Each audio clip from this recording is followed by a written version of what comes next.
All right, welcome back to the channel. So last week we had the budget, and in the reaction videos to the budget, I asked you guys what you would like to have me cover about the changes in the budget so that you can be better informed around what it means for you. And when I look through the comments of that video, the highest request by far has been the salary sacrifice change. So that's what we're going to do in this video. Before we get started, we are trying to get to 80,000 subs before the end of the year. We're at 72,000 right now. So if you do get value from this video, and only if you get value, please consider subscribing and also tap that like button as well. It's just a signal to the YouTube algorithm that you got some value from this, and it will push it out to other people who may also subscribe. That aids in our growth towards 80,000 subscribers. Thank you so much in advance. So I'm going to do a scribe actually. Let's just jump straight in to the scribe and the iPad screen. So what we know at this point in time is that salary sacrifice is going to have a cap. Now, these changes aren't going to come in until April of 2029. So we've got some time. And I think having this, it's almost 3 years really, just over 3 year timeline before this comes in is going to help employers adjust how they're paying into schemes really.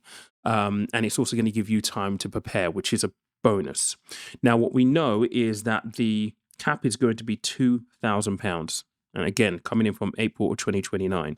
So anything over the £2,000 limit is essentially going to be subject to national insurance. Now, on the employee side, if you're earning up to £50,270, you're going to be paying 8% and 2% if you're earning over £50,270 a year. On the employee side, they're going to be paying 15% NI above the £5,000 employer threshold that they currently have. So in other words, the government is going to rake in, I think it's £4.7 billion through additional national insurance contributions that they didn't have prior because there was no cap to the whole salary sacrifice system. Now, this is a change that has not been popular. It has not gone well because we know as a nation that we're not really saving enough into our pensions. And this potentially disincentivizes people from putting money into their pensions. And I think as time goes by and we get our head around this, there may be some additional kind of interventions that might come to light that will be worthwhile exploring.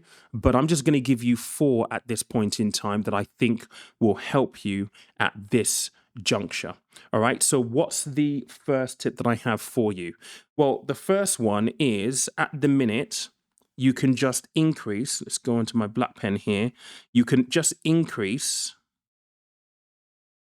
your contributions currently. Okay. And when I say increase your contributions, this is just in terms of your normal contributions going into your pension on a monthly basis. Now, this obviously means that it will impact your take-home pay. And I think as a household, you need to do the sums around whether that is something that you can afford on a monthly basis, particularly if you're a little bit tight on disposable income at this point in time. And look, I think when we look at salary sacrifice, generally speaking, when it comes to the pension side of things, yes, people do salary sacrifice on a monthly basis, but a lot of people also salary sacrifice their bonuses. And salary sacrificing your bonus makes sense, right? Because you can decide based on a bonus that you're getting to put more into your pension at any given time. And that is a positive, which means that ultimately you can plan a little bit better for your finances based on what's going on at any given time. Now, if you were to increase your pension contributions in the normal fashion, that will reduce your take-home pay. And this is one of the things that I think will take a little bit of planning on your side. You need to decide whether or not it is feasible for you to do that, what the impact will be on your take home pay, and what that does to your disposable income. Now, it may be a little bit tight. You may be in a position where it's not going to have any material impact to you. But what I do think is going to massively help this is if you're able to build, or if you already have some kind of emergency fund or financial buffer around your finances for emergencies. Because if you do, you should be able to take this decision pretty quickly and just say, look, I'm just going to up my contributions from whatever it is not right now, from 5, for example, to 8%, and take that hit on the take home pay, because the benefit of doing it that way is that the contributions go into your pension before you actually get taxed. So it's a huge benefit there. So that's tip number one. Tip number two is to basically have a look at front loading your contributions. And when I say that, that's contributions via salary sacrifice. Okay. So if you know for a fact over the next 3 years or so that you're able to salary sacrifice a certain part of your earnings to go into this, I will be maxing that out right now, because this is a window that you have potentially to get as much into your pension pot to grow for the future without the NI implication that is coming down the track in April of 2029. So again, this will require you to kind of crunch the numbers. If you're doing this on a monthly basis, again, what does that mean for your household income? If you're doing this via bonuses, the question is, do you have guaranteed bonuses that you can give a mandate on right now?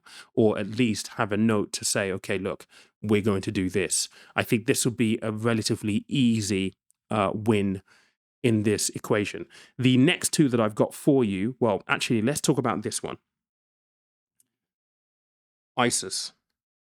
Now, she did reduce the ISA allowance from 20,000 to 12,000 pounds. That has not come in yet. That is going to come in. It's 27. I think it's 27 or 28. I'll put a confirmation in text down here. But what you can do with this is, if you know for a fact that you want to be able to salary sacrifice over the £2,000, just use a pension instead. Now, that comes with some implications, and I think that's worthwhile actually explaining. Okay, so if you think about ISAs, let me just do this square again. I like things to be tidy. Okay, let's just do this again. That's even worse. There we go. Right, so if you think about ISAs, okay, any money that you put into an ISA, you've already been taxed on, because you've had to get that in your account. Tax has been taken from that. So when you put money into an ISA, obviously it's going to grow tax-free. So in a roundabout way, if you want to contribute more into your pension above the £2,000 that you would salary sacrifice, so let's just say you were going to, £5,000 was the number, okay? So £5,000, you would salary sacrifice £2,000 of it. The remaining £3,000 would go into your ISA. Now, yes, you have been taxed on it at source, but because the money's into your ISA, it will grow tax-free. And unless they change the rules on this, the income, when you come to take it, will be tax-free as well. So you've got to kind of take a hit up front, but the benefit is that the income, it will grow tax-free, and the income will be tax-free a little bit later on. I think this one is probably the easiest of all to implement. And it makes sense from a tax efficiency point of view to be able to do this. Now, obviously, when the reduction to the ISA allowance comes in, the cash ISA allowance comes in, that is, to £12,000. If you're salary sacrificing a large amount and you're going to breach that £12,000 limit, then obviously you have to think about what might be appropriate for you at that time.